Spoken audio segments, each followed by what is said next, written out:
Alhamdulillahirabbil alamin wa bihi nasta'inu ala umuri dunya waddin. Shalatu wassalamu ala asyrafil mursalin wa ala alihi wa ashabihi ajma'in. Amma ba'd.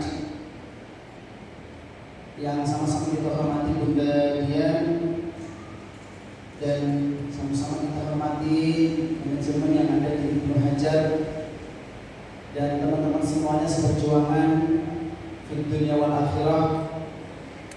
Pertama, mari kita bersyukur kepada Allah Subhanahu wa taala segala nikmat yang Allah berikan. Semoga dengan kita bersyukur sempurnalah segala kebaikan-kebaikan yang kita lakukan. Salawat dan salam semoga tetap tercurahkan dan selalu kita haturkan junjungan kita Nabi besar Muhammad sallallahu alaihi wasallam. Allahumma shalli wa sallim wa barik alaihi wa ala alihi.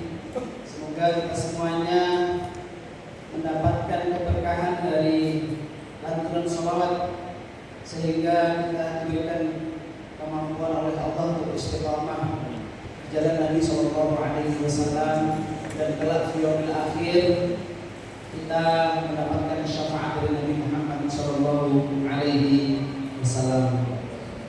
Alhamdulillah, tadi sudah kita dengarkan taujih dan juga motivasi dari Bunda terkait bagaimana kita maksimalkan fungsi manfaat. Ada salah satu cerita untuk menambahi dari Bunda. Nanti di depan pintu surga itu ada 3 kelompok, ada 3 orang.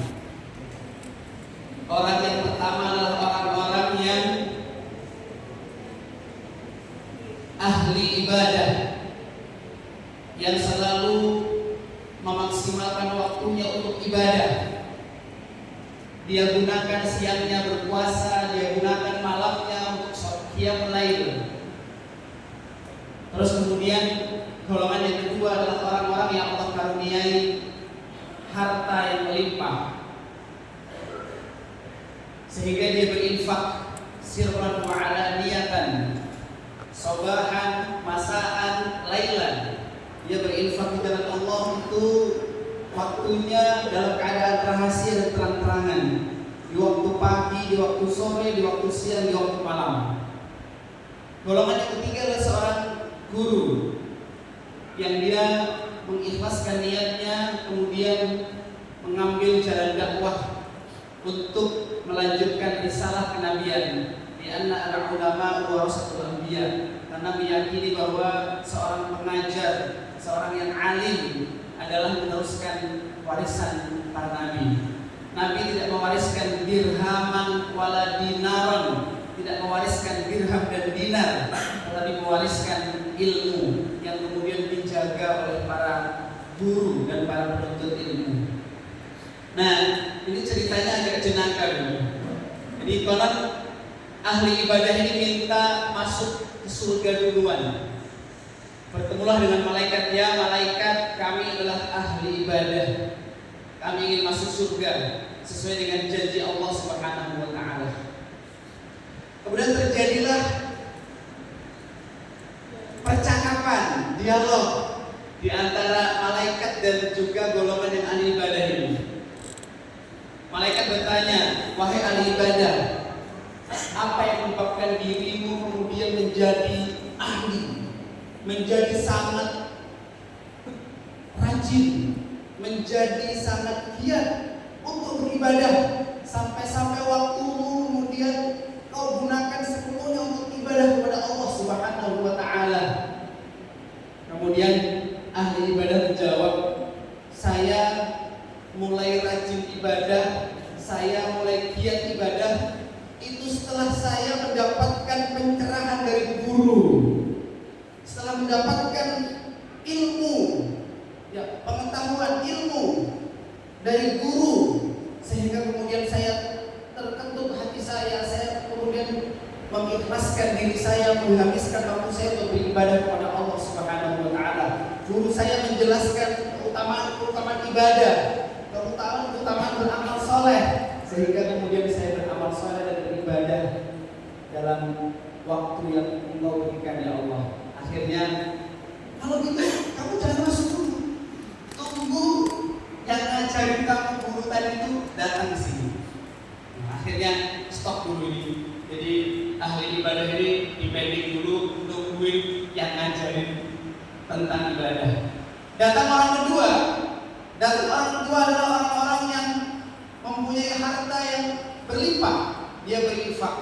Pertanyaan yang sama, wahai malaikat, saya ingin masuk surga berdasarkan janji Allah Subhanahu wa taala yang berjihad di jalannya dengan dirinya, hartanya fisabilillah.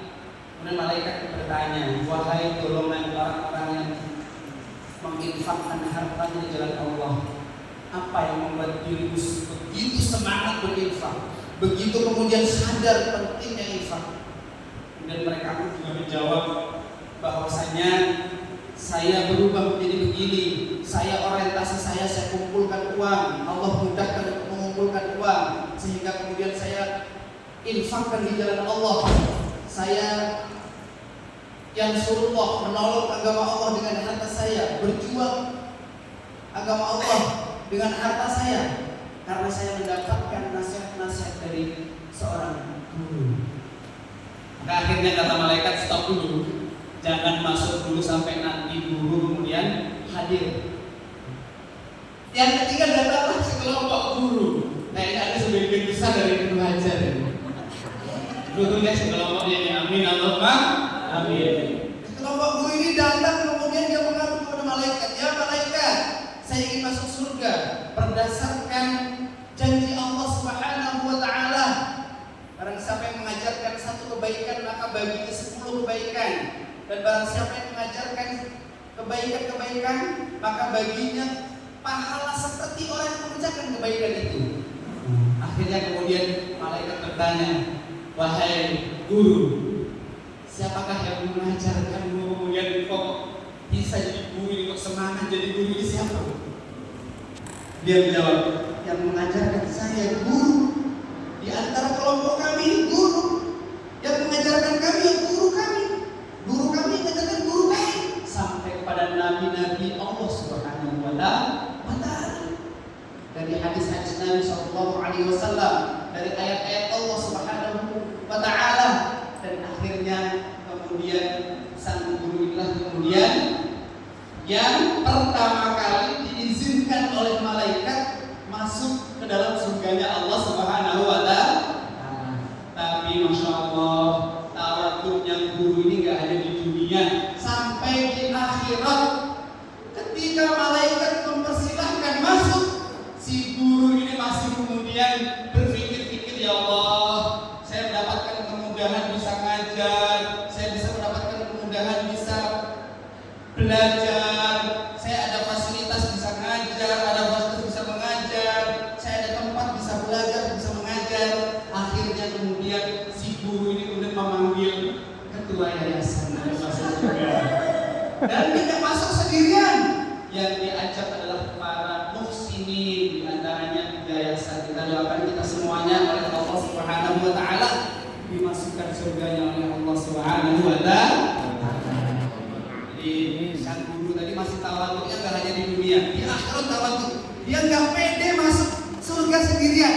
Dia ajak manajemen, dia ajak kayak Ustaz Imam ini, ajak PNI, diajak kepala sekolah, diajak juga di seluruh yayasan, Bundanian, Ayah Supri, diajak semua teman-teman yang ada di operasional, yang ada di support system, semuanya diajak masuk surga. Kenapa? Karena sang guru merasa tidak percaya diri kemudian untuk masuk surga kecuali dengan semua orang-orang yang mensupportnya. Masya Allah, semoga kita semuanya ini menjadi orang-orang yang nanti masuk surganya Allah Subhanahu wa taala. Amin Allahumma amin. Nah ini ada di dalam kitab, nanti teman-teman boleh mencarinya. Kitab Ihya Ulumuddin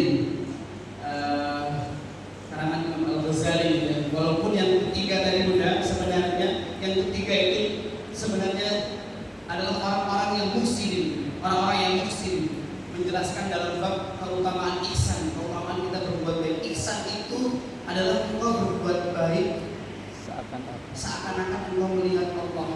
Jika engkau tidak bisa melihat Allah, seakan-akan Allah melihat kita. Artinya ketika Allah, kita sadari bahwa Allah melihat kita, itu sudah tidak ada lagi halangan, tidak ada lagi kemudian pengaruh-pengaruh yang dalam fikrah dan dalam hati yang mengganggu konsentrasi kita ibadah kepada Allah Subhanahu wa taala. Begini juga menambah tadi motivasi. Teman-teman, insya Allah raker kita ini nanti ada 3 pekan terminnya ya, 3 pekan utama. Pada prinsipnya yang pertama